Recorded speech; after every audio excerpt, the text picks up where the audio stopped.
All right, well, perfect. So welcome everybody. My name is Peggy Kuiper. I think I know most everybody that's on the call, or a lot of people that are on the call. I'm Director of Sport and Recreation Business at UAF, and as always, I'm super excited for all of you to join us tonight. And we have a really great lineup of development experts in collegiate athletics that are here.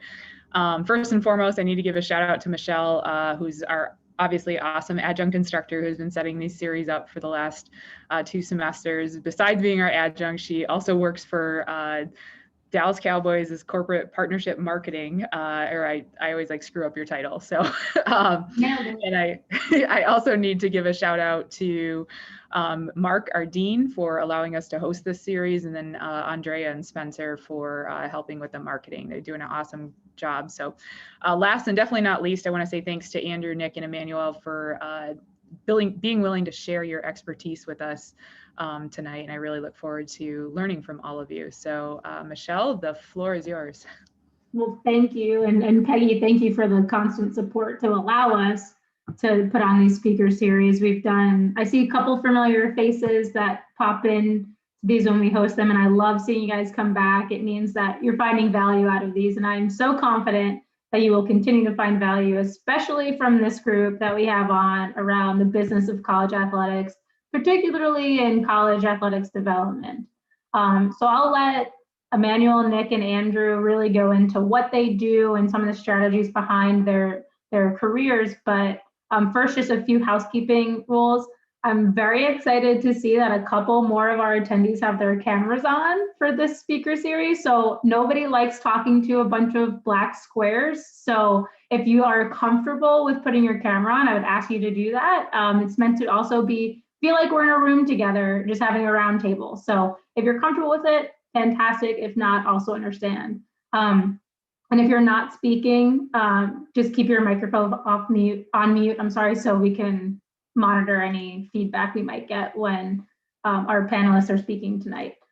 And that's really about it. If you wanted to use the chat box for questions, please do. We may get to them today, we may not, but I'll be sure to pass along all the questions to the panelists afterwards. And as always, I will say it again when we close out, connect with us on LinkedIn and feel free to reach out with any questions. So without further ado, I will allow our panelists tonight to introduce themselves. Again, these are all college athletics development experts and folks that are currently working in the industry. So Andrew, why don't you go ahead and kick us off?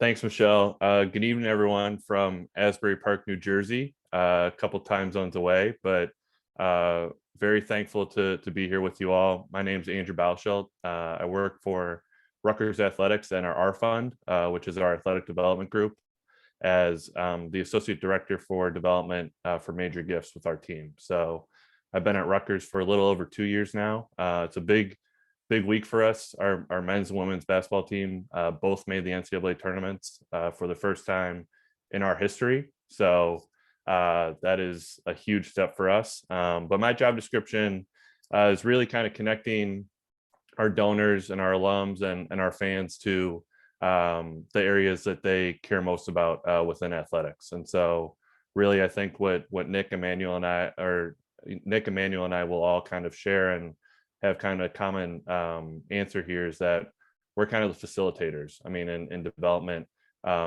you're the conduit between someone's passions and then where their interests align with athletics. So whether that's scholarship support, programmatic support of specific areas within Rutgers athletics, or capital projects, those are kind of the 3 big buckets that development is under, especially in college athletics. But it's a great role, and there are plenty of other duties as assigned as well throughout the day-to-day and the week-to-week. But that's the overarching theme. Before Rutgers, I was at Virginia Tech down in Blacksburg, Virginia for 2.5 years, doing similar role, but more on our annual fund side. And then before that was getting my MBA and my master's in sport administration with a couple of familiar faces on this panel at Ohio University. So was in Athens, Ohio for 2 years there, did my undergrad at the University of Michigan, where I was also a student basketball manager for Coach Beeline for 4 years. We had a little bit of success then, which was a lot of fun. And once your first role in college athletics, you win, it's very hard to get out of it. So that was a great kind of starting point for me. Originally from Chicago, so I've kind of, gone down the East Coast, gone a little bit south, and now making my way back up. But I've been in college athletics for, including undergrad, 10-ish years in one way or another. So it's crazy. It doesn't feel that long. I don't feel that old, but it's certainly a very fulfilling industry and continues to be a fulfilling job for me. So happy to be here again. Wish we could all be in person. I've never been to Alaska, so I wish I was flying out to Alaska instead of being on Zoom, but this is the next best thing for sure. Thank you very much. And I know I recently hit the I've been in sports for 10 years mark, and I couldn't believe it. So it still feels a little weird to say. But Immanuel, why don't you go ahead and introduce yourself? Yeah, just like Andrew said, thank y'all for having me with y'all tonight. Looking forward to be able to share a little bit of my experience with y'all. My name is Immanuel Kerr-Brown. I am currently at Penn State University working in the Nittany Lion Club. It's the equivalent to the R Fund that Andrew mentioned that they have over at Rutgers. My title is Associate Director of Development for Major Gifts, and pretty much going to say everything that Andrew just said that he does and his line of work pretty much aligns exactly with what we're doing, what my role is here at Penn State. I've kind of getting here. I'm originally from Georgia.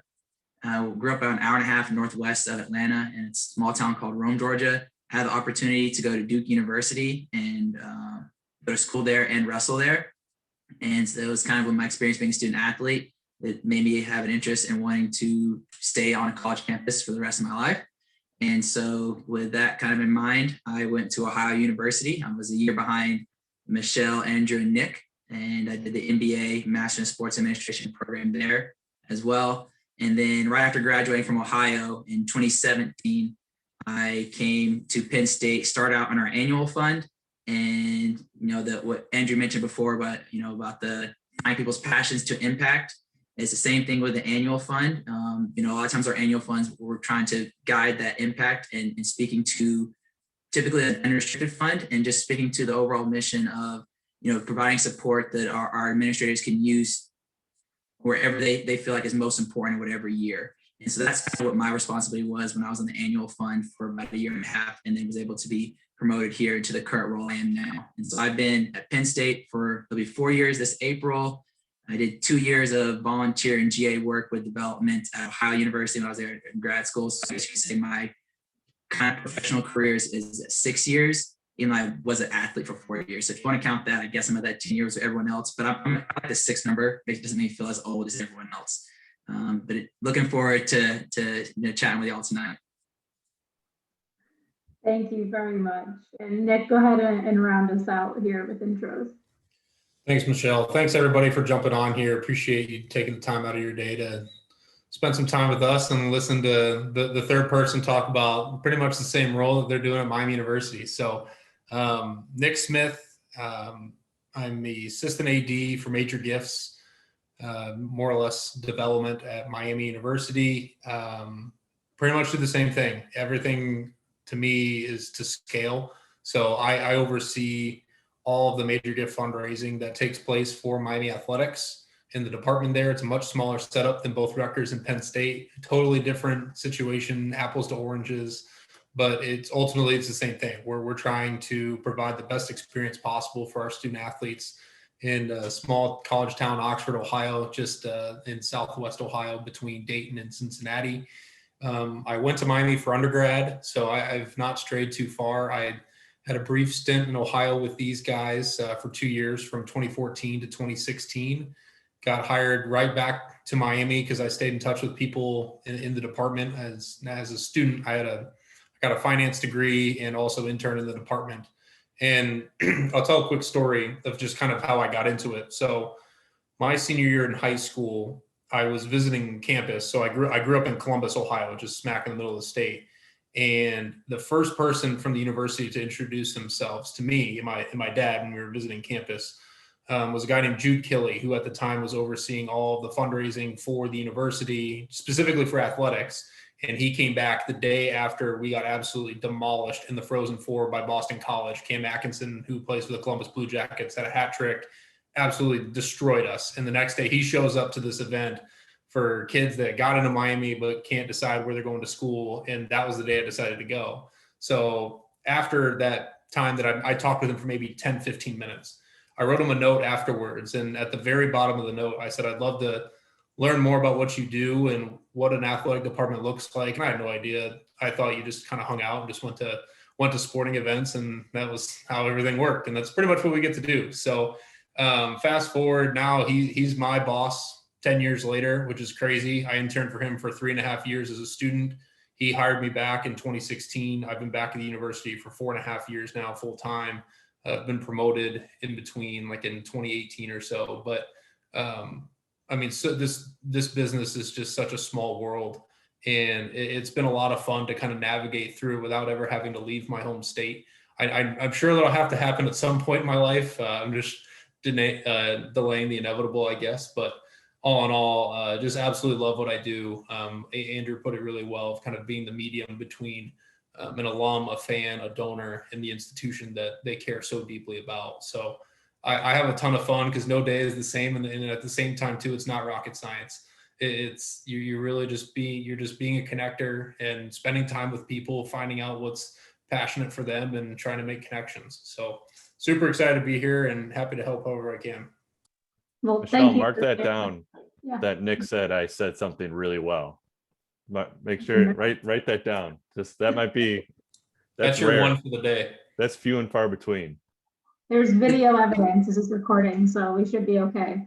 Well, I love that story, Nick, and thank you for sharing that with the larger group. And I think you guys have done a really nice job of setting the stage of, the umbrella of what college athletics is. But I've heard a few key terms that I think would be helpful to go into. So, Andrew, if you don't mind, would you differentiate major gifts, annual fund, what you and Immanuel and Nick, the fund you work in right now, and just talk about, one, the differences between the three and what you might gravitate towards, with certain skill sets.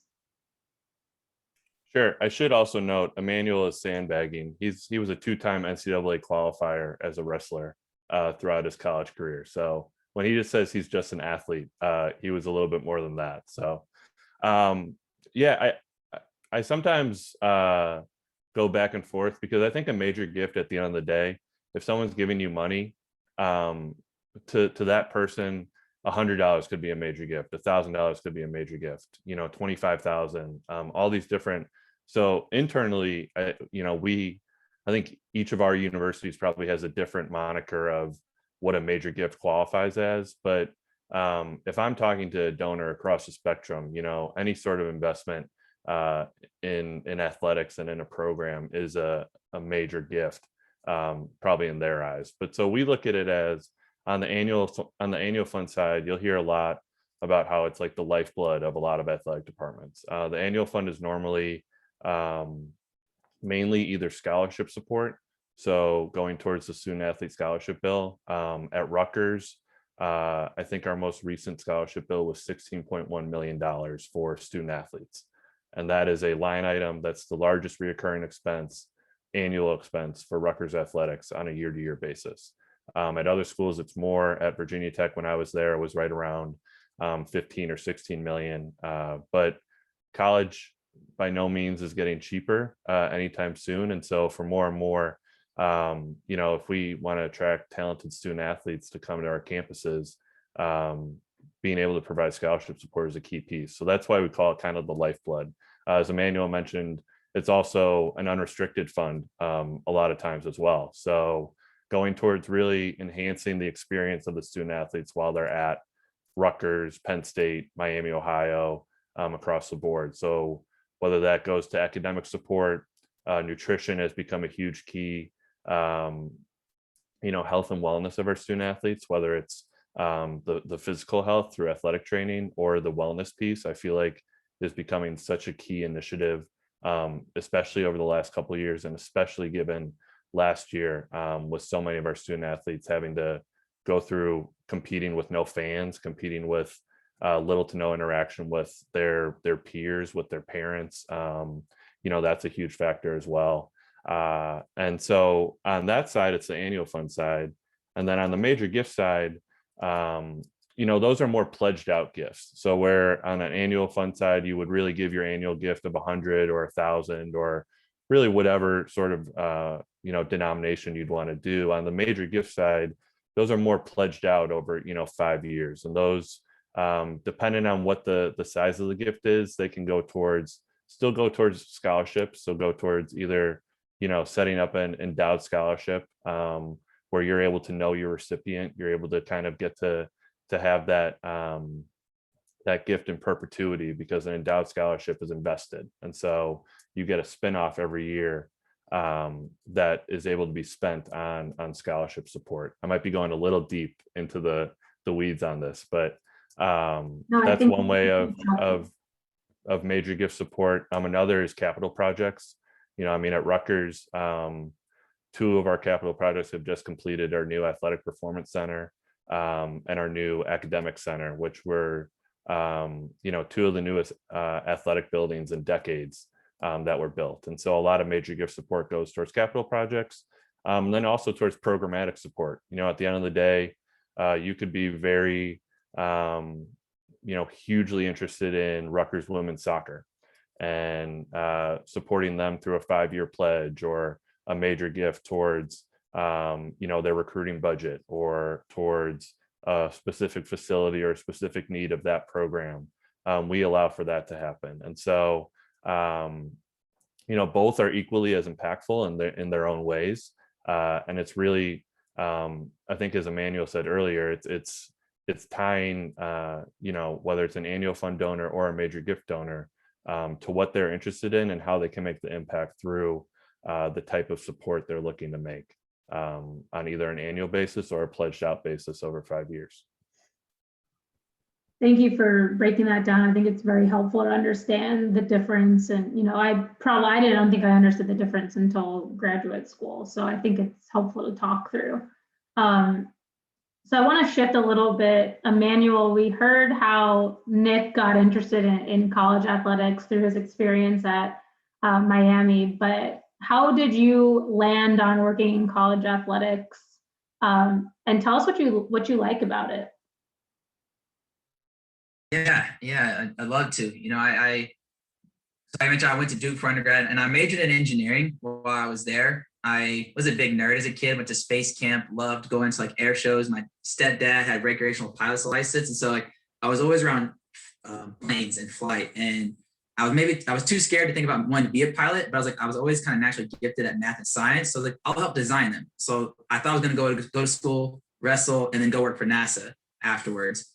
And after I did 5 years of undergrad because I redshirted 1 year. I think it was after my 4th year, I realized engineering was interesting, but I wasn't necessarily passionate about it. And I felt very fortunate to have the experience that I had being a student athlete on a college campus.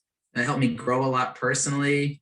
I also was an orientation leader. So I just knew I wanted to stay involved on my college campus. And so then that's when I started talking to people in our athletic department and picking their brains about, okay, if I wanted your job, I wanted to do this, what do I need to do? And that's how I ended up going to grad school.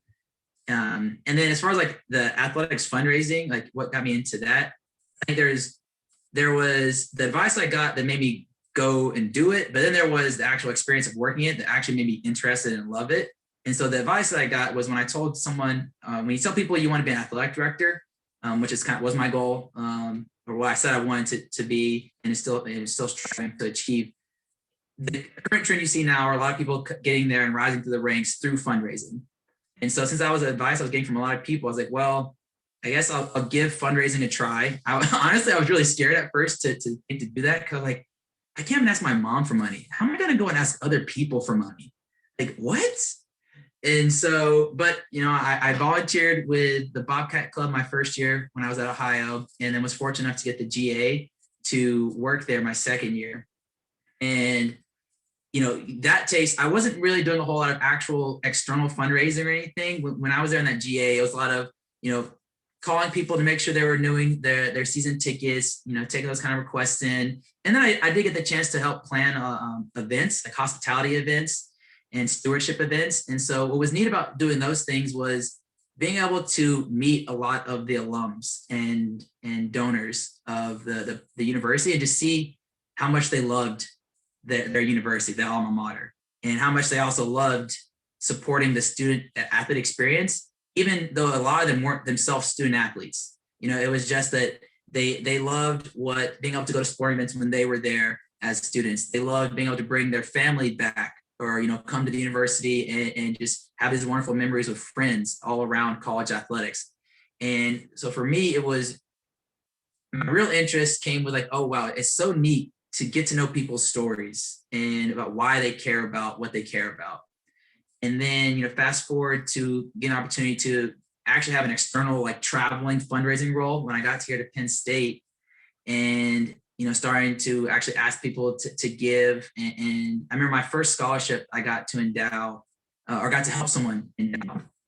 It was actually crazy kind of like story. So I said I wrestled. The person was a family friend of a former Penn State wrestler. And I actually had a lot of respect for this guy. We were in the same weight class. We actually ended up wrestling, but he was a guy, he was always the backup for like the second half of the season. He'd always start, but then would always lose out to the guy who was either injured or had something else going on, so he didn't start the season. But in my mind, this guy's so good. And he could be a starter anywhere else, but for some reason he really loves Penn State. And for me, that spoke a lot to me about who this guy was as a person. And unfortunately, he passed away from Ewing cancer. And this donor, who's a family friend of the guy's name was Jimmy Bolrath, wanted to endow a scholarship and honor Jimmy. And, it was through that process of hearing, why he wanted to do it, and then being able to bring the person who endowed the scholarship and his wife and the parents of the wrestler who passed away to our endowment dinner, and allowing them to meet their scholarship recipient, and just seeing how much it meant to them to be able to leave that impact for Jimmy, but also to see that they were helping support other student athletes. And it was kind of like in that moment, I was like, wow, like I have one of the best jobs ever. Like that we like Andrew mentioned and Nick mentioned, it's connecting passion, it's taking the time to really get to know someone, what they care about, why they care about it, how they got to where they were, and then tying that back to what we're trying to do to, supporting our student athletes, building the next leaders of our generation.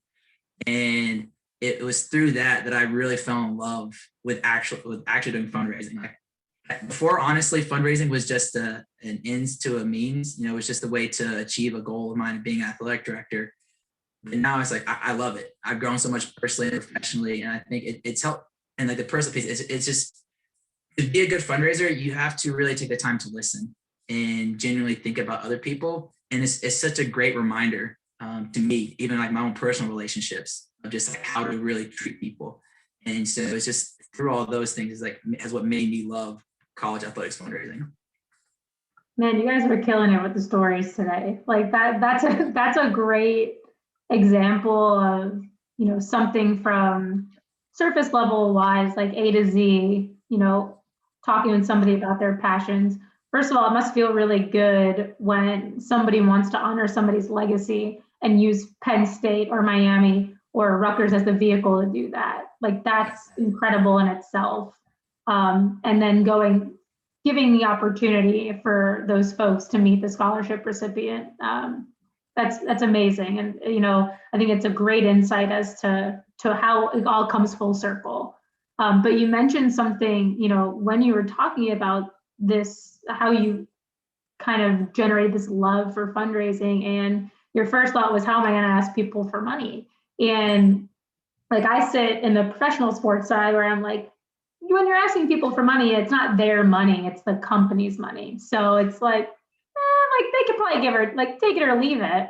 But when it's people's personal money, that requires a lot of extra thought and strategy and stewardship. So how did you get comfortable with doing that? Because I think that's scary for a lot of people, especially when it comes to personal funds.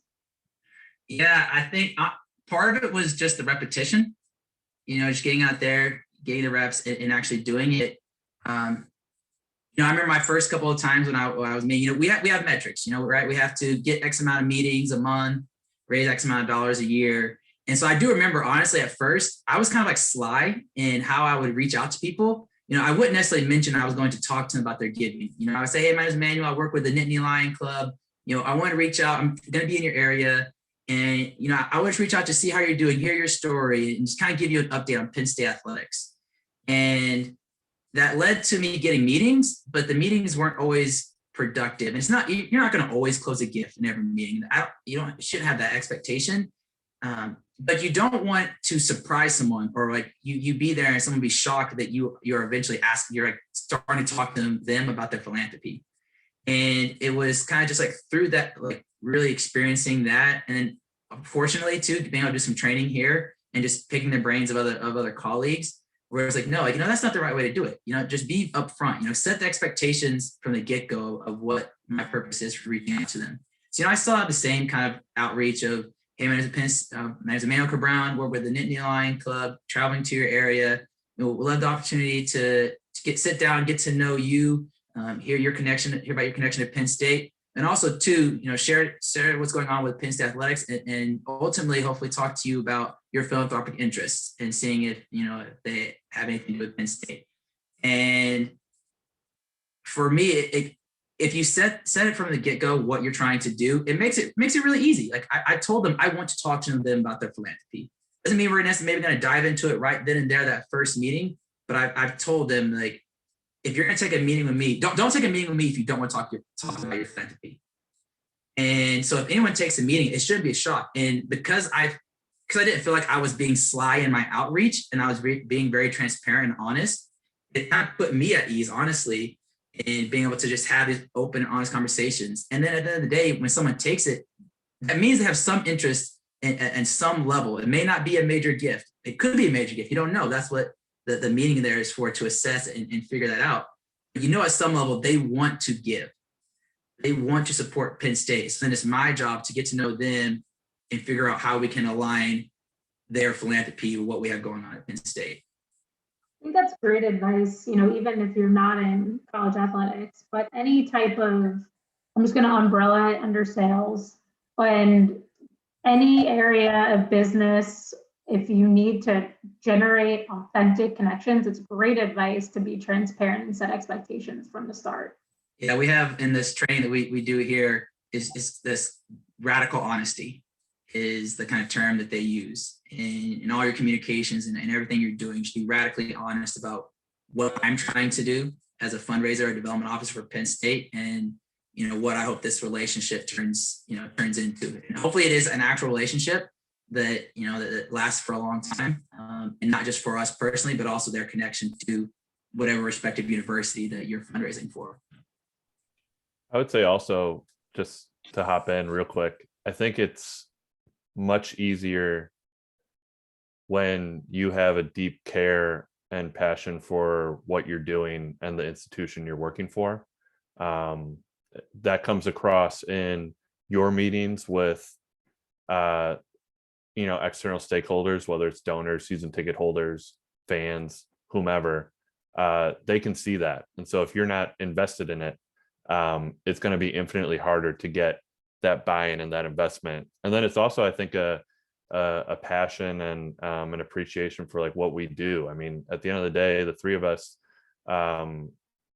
we're serving our student athletes, we're serving our coaches, we're serving the universities that we work for, and we're at the end of the day trying to make sure that these places and these athletic departments and these student athletes have the best possible resources and have the opportunities to compete and win, but also succeed in the classroom, and I think ultimately make their university partners happy, make their university partners proud. I think at the end of the day, that's what we're all here for and that we care about. And so if you can align those, and those align with who you're talking to and what you're asking, it becomes easier to ask because you care so deeply about it and you're matching your passion with their passion, which is ultimately, it's a win-win at the end. So I do think that, and that goes for, I think, anything in sports business, like Michelle had mentioned. Like if you value the team you're working for or the organization you're working for, and you feel valued and you align with the mission, it makes work, just the day-to-day work, so much easier and enjoyable. There's still going to be bad days, but the good days will far outweigh the bad ones. Absolutely. I think that's a great call out, AB. And thank you guys for sharing. I think that we've done a really good job, again, of setting the foundation of some of the different paths you can take inside college athletics. And Nick, I would love if you could break down some of those buckets, such as capital projects and endowed scholarships, and maybe give an example of a campaign that you've worked on at Miami to really bring it to life. Yeah, absolutely. So I have an easy one to use as an example, just because we completed it a few years ago. So since 2014, we've raised over $100 million for Miami University athletics. It's the first ever athletics focused campaign in our institution's over 200 years of history. And really the main goals that we were looking to accomplish is we were looking to build, I'm trying to think, 4 buildings, raise a bunch of money for scholarships, and then a lot of programmatic support. Andrew touched on it earlier. There really, if there's one thing that you can take away from at least the college athletics fundraising piece, is that there's 3 buckets that you can truly give to. It's facilities, building a building, a scholarship to help a student athlete come to college, and programmatic support. So helping a program, a men's basketball team, a football team, a hockey team, whether that's you get them skates, equipment, sticks, help them pay for travel, help pay for a coach. I know you see buyouts, and when coaches get fired, they pay $10 million salaries. A lot of times people donate that and give that money away, which is absurd, but that's for another hour-long session that we don't have time for. So I think for us, those are really, Miami's example is that we just desperately needed it. We had our football coach talks about this all the time, is that he took the job. He was the offensive coordinator at the University of Notre Dame, and they played in the national championship against Alabama and got just demolished. And then he left and came to Miami and has built this program into a very good Mid-American Conference football team that plays on Tuesday and Wednesday nights for MACtion. And he talked about how our old facilities, he would walk up to our business school and realize, holy cow, there's money on this campus. And because the business school was so nice, everything was just top notch. And yes, all about that MACtion. And you looked in our facilities and it looked like the middle school locker room that I used to change into to go to play dodgeball in 7th grade. And all of a sudden our athletic director, to his credit, had a vision of what big time college football looked like and had the support of significant donors behind him. And this happened all while we were in grad school in 2014 and 15. We were able to raise $40 million in 2 years. And then I jumped in and kind of helped with a huge team raise the rest of it. So when I was hired, we had raised 53 of the 80 million, and we got to 82.5.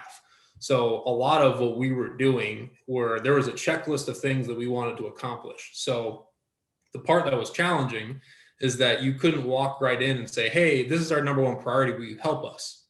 So much of what we've talked about so far has been aligning what a donor wants to accomplish and what they're passionate about. And if it happens to match with what we're trying to do at Miami, then it's a perfect fit. That's where I think the major gift piece comes in, because it's actually strategic, as opposed to more so on the annual side. You're kind of getting the blanket solicitation for ultimately supporting the overall mission of the department, whatever that is. For us, that's graduating champions.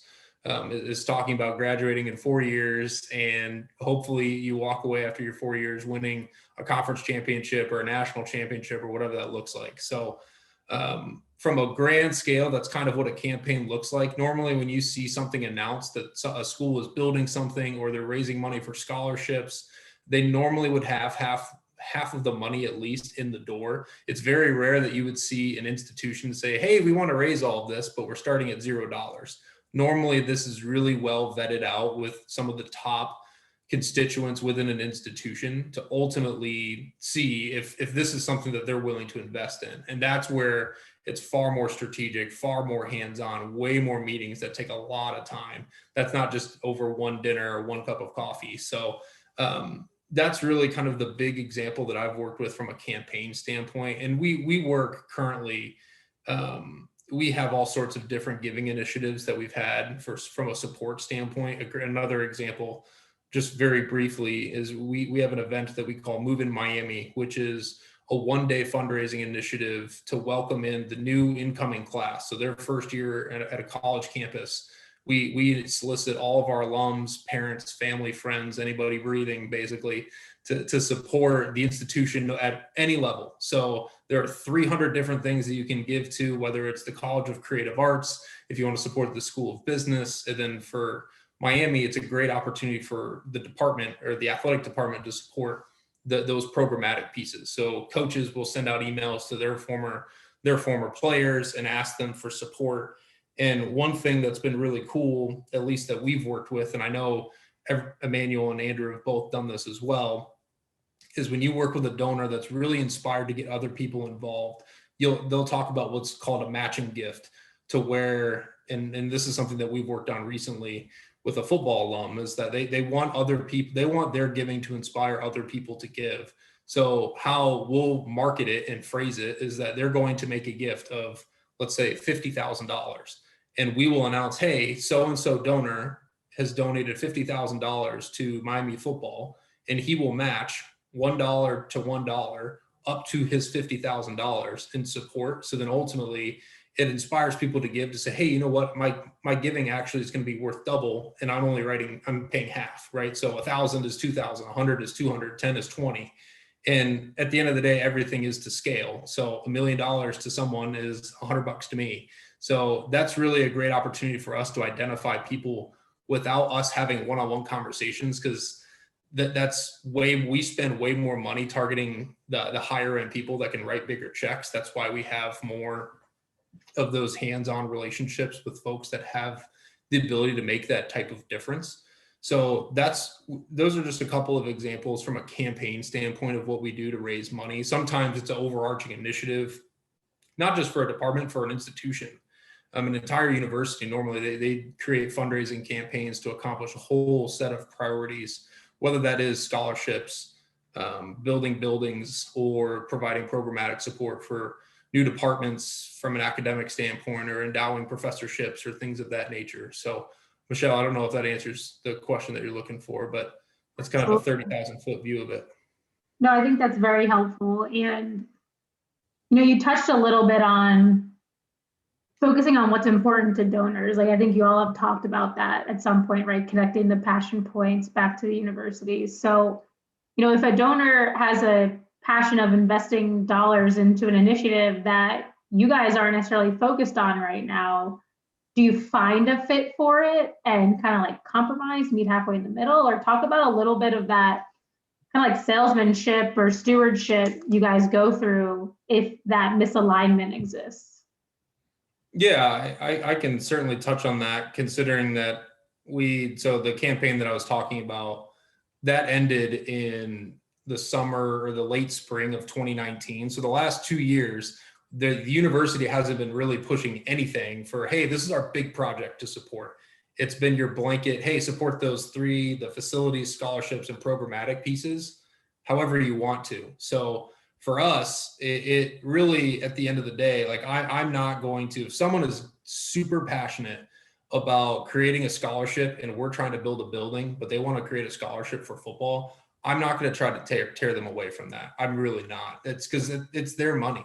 And I think that's, Michelle, you really touched on it well earlier, is that from a corporate standpoint, that's not coming out of their pocket. So they're much more likely to support, if you're working for the Dallas Cowboys with AT&T, that the people that you're working with at AT&T are far more likely to say, hey, you know what, I'm going to put my name or our logo on the stadium because it's one of the most beautiful stadiums on planet Earth.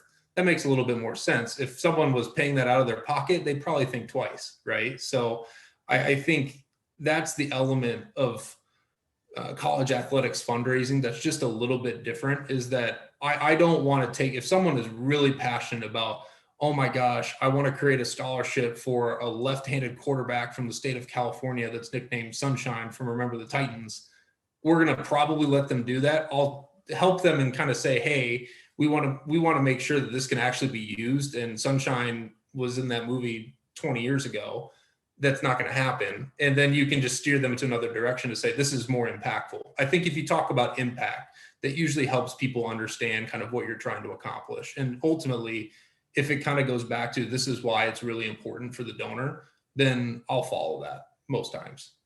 I don't know about either, both of you, but that's what we do. Yeah, I think that makes a lot of sense. And I think it does come down to, just like you said, Nick, the personal dollars and their personal passion point. Whereas I can talk to Pepsi about changing on an asset that doesn't make any sense for them, that they're going to pay for regardless. So makes a ton of sense. And then Emmanuel, did you want to add something? Sorry, I saw you come off mute. Yeah, I would say, I think you 100% want to be donor centric. I do think, and Nick's like, what you presented was great. We as fundraisers for the university, and like people who are trying to help the university and the athletic department accomplish the goals they want to accomplish. There's a reason our departments have these set priorities that they have. And so one thing we do, like at least like what we coach up here, is like we want to make sure. So we are fundraising facilities here right now, and that has been a little more difficult than maybe some people might think for universities like Penn State. But that's because for the longest time we've done a very good job of focusing on endowments really matter, scholarships, help our student athletes come here. And so our donors, they love that. And also too, from the engagement piece, they've heard stories from others. They get to meet these students at a dinner every year. And so they love that piece of the engagement and impact they're having there. But right now, to help Penn State continue to be successful, not just athletically, but recruiting students here to actually take advantage of the academic opportunities that Penn State has, it does take us and really, it is a salesman kind of thing, but just really sharing, like, here's why this facility matters. We don't want a nice new facility just to have a nice new facility. Here's the functional pieces of how it's going to help our student athletes. Like for one, like we're expanding our weight room. And right now we have to break up in different pods, which means our student athletes we have to spend more time in these different pods to get them to work out. If we have a bigger weight room, that means we get more guys in there at once. So then the guys can either spend more time on their football training, the X's and O's type of things, or they now have more free time to go to our Morgan Academic Center and actually spend time on their academics. And so it's sharing how that impacts the student experience. And ultimately too, and sometimes it's okay to kind of push back on donors a little bit, but to the point of like saying, we know you love this university.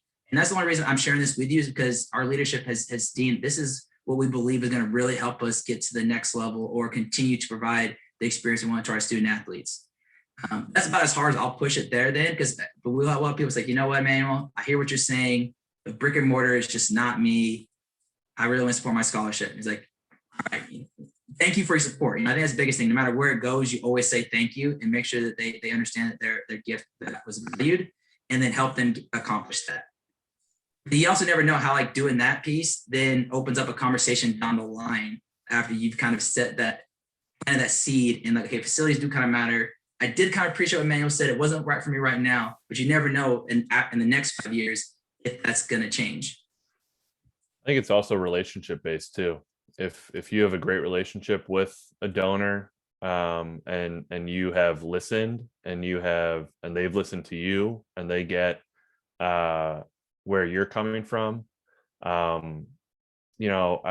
read something that it's kind of cheesy, but like ultimately, like sometimes we're their advisors regarding where to give to athletics. And so if they trust you, like if there's that inherent trust and there's like the transparency, as Immanuel was saying about, hey, like any gift is going to impact us, but here's where the top 2 or 3 that are going to impact us the most. That could sway or that could change. But I agree with both Nick and Immanuel that it's like ultimately we can be really creative with where donors can give. I mean, there's some wild fun names in Rutgers athletics. The amount of funds that we have of support that I look at it and part of you is like, well, why was that even ever created, like, in the first place? But then you're thinking about it, at the end of the day, a donor had that passion, they had that that area of support, and it was deemed impactful and supportive, and we took it, and it got us to where we are. So if it's moving the university forward and the athletic department forward, I think at the end of the day, it's a win-win. Yeah, it's great advice across the board, especially when it comes to stewardship. Some great notes and takeaways from that. So with about 12 minutes left, I want to make sure to hit on two more things. We got a great question from somebody who registered for this event, and it was around, Nick, a little bit of what you talked about, of these major gifts take time to develop these relationships. And so do you guys mind sharing a little bit of what are your strategies with relationship development, and really how do you even identify and research and target those that are able to give and want to give and had a positive experience? Because not every student has a positive experience on campus. So how do you segment those out? Yeah, I can definitely tackle it as a school that definitely doesn't have the resources that Penn State or Rutgers probably have into this type of work, because it's such a critical facet of what we do that we definitely struggle with as an institution. But I mean, a lot of it for what we do is previous contacts. So we have like any other business, we have a CRM system. So I can go back and see what a conversation looked like 20 years ago with an alum or a fan. And if it's done right, now granted, that's a huge if, they'll be able to articulate exactly how that meeting went, what they talked about, what was important to that individual, and then what the follow-up was. So then I can have a frame of reference, because I don't want to walk into a conversation and say, hey, I remember exactly what you said at this lunch on June 12th, 2001. That's not going to go very well, because that's just creepy. So I think a lot of it from a research standpoint is utilizing your CRM. We keep track of, if you make a transaction with the university and make a gift, we have that data going all the way back, and specifically to what you actually fund.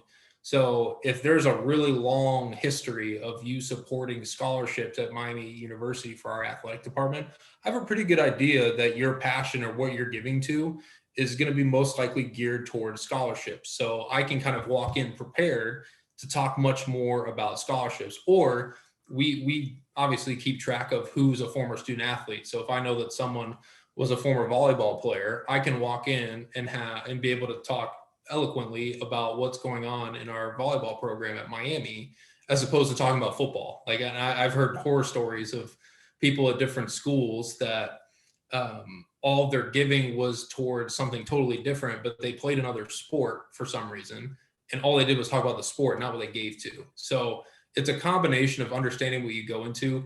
Zillow is also a great tool. I mean, I find myself really late at night and I end up getting it. It's like a Wikipedia rabbit hole that you fall into, and you can look up people's houses if you have public record for our databases. And if someone's living in a $5 million house in Chicago, you have a pretty good idea that there's some capacity there. Because really what you're looking to identify, if you're someone that's fundraising, there's a couple main things. The biggest thing obviously is inclination, or the interest to give.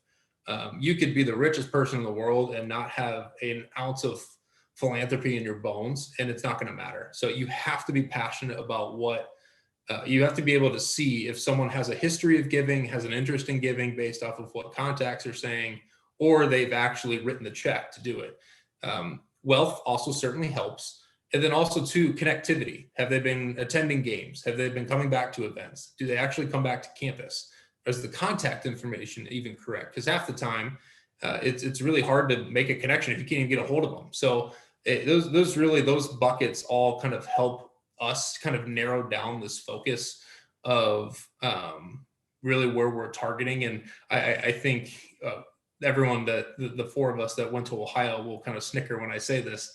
But we had a professor or director that said 80% of our funding comes from 20% of our donor base. And that rings pretty true. I think if you focus there at the very top and kind of target that area, you'll have a really good idea of kind of where to go. So starting there and then expanding out as much as you can has been really at least for us, without the resources that we have, been a good way for us to find new people, and the right people more so. Emmanuel and Andrew, do you have anything to add to the strategy piece or targeting piece that Nick spoke on? I think real quick, LinkedIn is a great resource, looking at where people work, but also looking at who their connections are. Are they connected to any of your current donors? If this is a new prospect, if it's a donor that is given at, you know, a lower level, but is or an annual level that is friends with some of your major gift donors, you know, leveraging those relationships as well is key, because, you know, there is kind of the cool kids strategy as well. Like, you know, if people want to roll with the cool group and, hey, other people have done this, other people have hopped on at this level or gotten this naming opportunity, would you be interested in it? And you have all that information in your background already. You know, that helps. And I think at the end of the day, like with a lot of the relationships that I'm sure all three of us have, you're treating it as just like that, another relationship. You want to get to know them. You want to get to know what they loved about Rutgers, what they hated about Rutgers, you know, what they're, if they have kids, what the kids are doing, you know, how work is going. Like, you want it to be some of the best donor relationships I have had or still have, either at Virginia Tech or Rutgers. It's just like you're being a person, you know. You take almost the airs away from it, and there's that understanding that at the end of the day, you know, there is going to be a conversation at some point about philanthropic support towards athletics, but it's also, you know, if you care about the person and you care about where they're coming from and their experience, and you know, Immanuel said something that's like so key. Like, we have 2 ears and 1 mouth. So like, if you listen and you pick up on those things, and you pick up on what their passion points are and what's important to them, and then you drive that home and you follow up, you know, the handwritten notes, the email check-ins, the texts after a big win or a tough loss, if you're there during the tough times, I think that's a huge factor too. Because while Nick says it, you know, they had different resources, Rutgers hasn't necessarily been known with a ton of athletic success over the last number of years. So, you know, if you're there during the really hard times, people see that, you know, people see that, they appreciate it, and they respect it. So that if you're there during the great times, you know, it's not just a flash in the pan thing. It's a relationship for the long haul.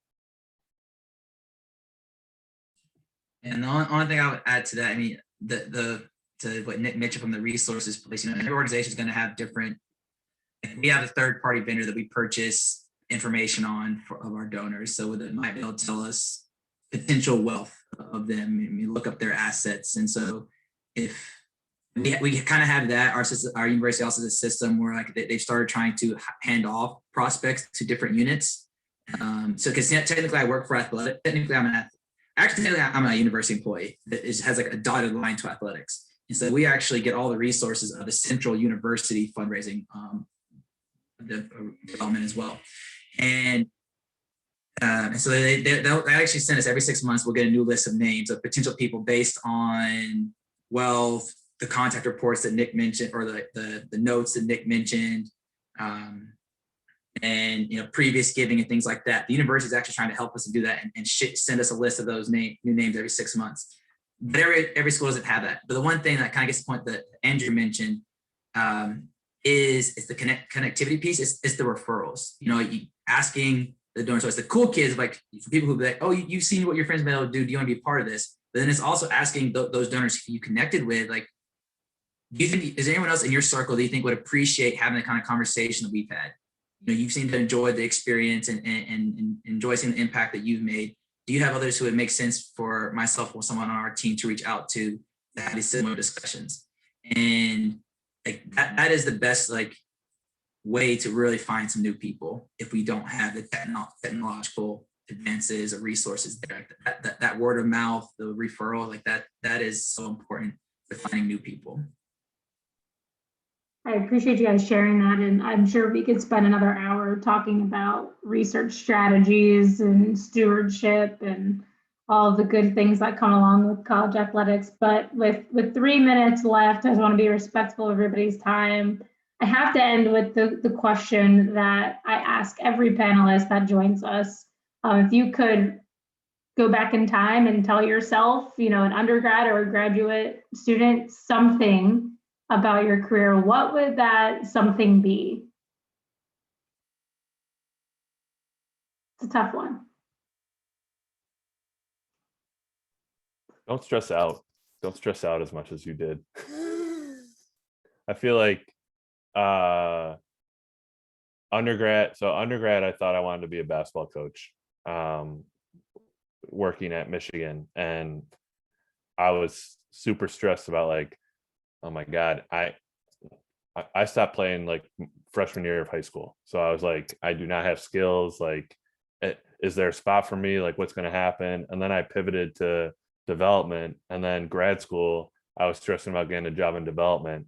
And I think like at the end of the day, it's just, if you're doing everything, if you can look yourself in the mirror each week and say, I'm doing everything I can to get me to the ultimate goal of getting a job, or getting a promotion, or doing my job to the best of my ability, I think like that's a win.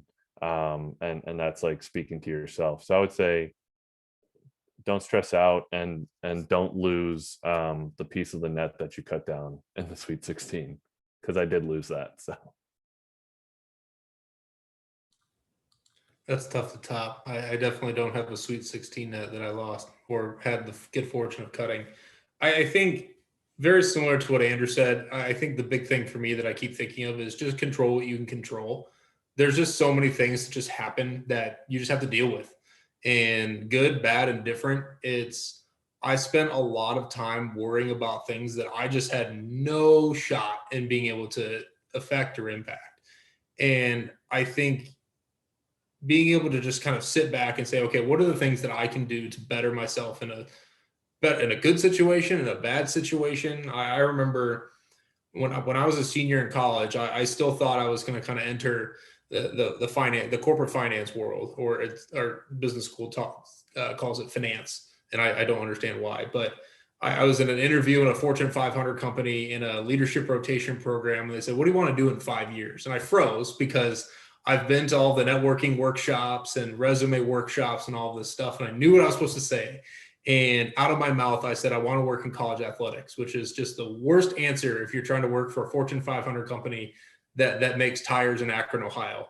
And I immediately was eliminated, right? And I drove back home and I called the people that I knew and said, you know what, I was like, oh my gosh, like I'm not going to get this job. I don't know what to do. So what I did is I started calling people that I knew in the business that ultimately in college athletics that could help me get there. And a lot of them said, go to Ohio. And that's how I met these three, is because of sitting back and saying, you know what, like, what can I do? What can I do to get myself out of this? And it was only control what you can control. So I think the more you can focus on that piece, and then also too, just building relationships is just so important. I think that's the other element that's just so key in all of this. I mean, that's what we do for a living. And you just never know where a relationship can impact you down the road, whether that's professionally, personally, spiritually, any of that. So those would be the two things for sure. And one of them was going to be what Nick said about the connections. I really understand that the power of networking. And honestly, network is a big thing that we got coached to do in our grad program. And honestly, I heard it so much, I kind of like rolled my eyes at it. But like what I really found out what it means is it's really just nurturing those relationships. When you make a connection with someone, and if it was a great conversation, stay in touch.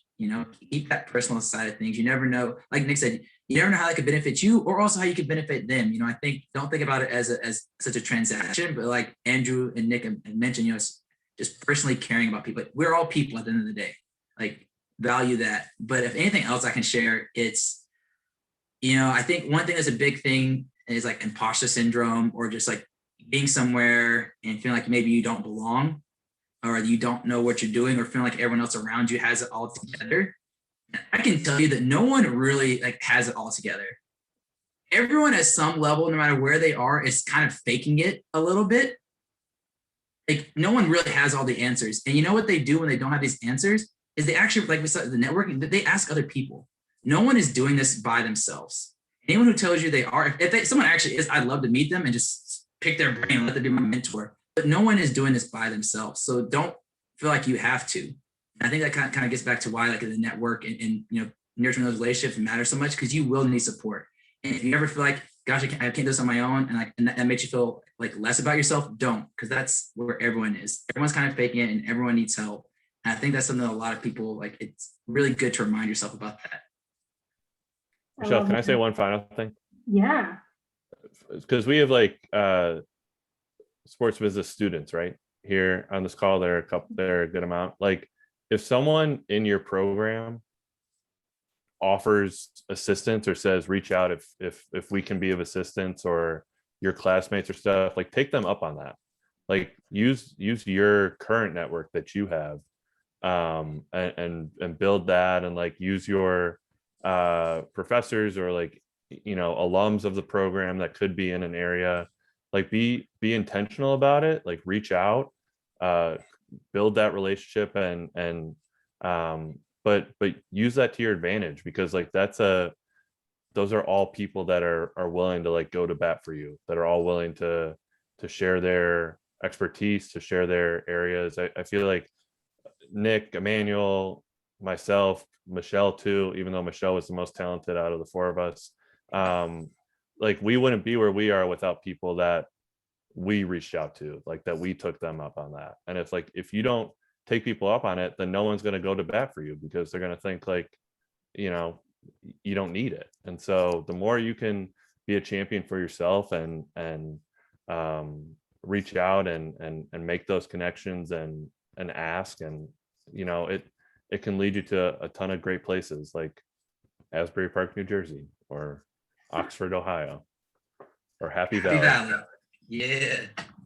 Well, I think that if you've been on a lot of these panels, networking and maintaining your network and nurturing those relationships has been a common thematic through all of them, no matter the industry our panelists are from. So I hope it resonates with you all. And as usual, reach out, connect on LinkedIn with myself, Nick, Immanuel, and Andrew.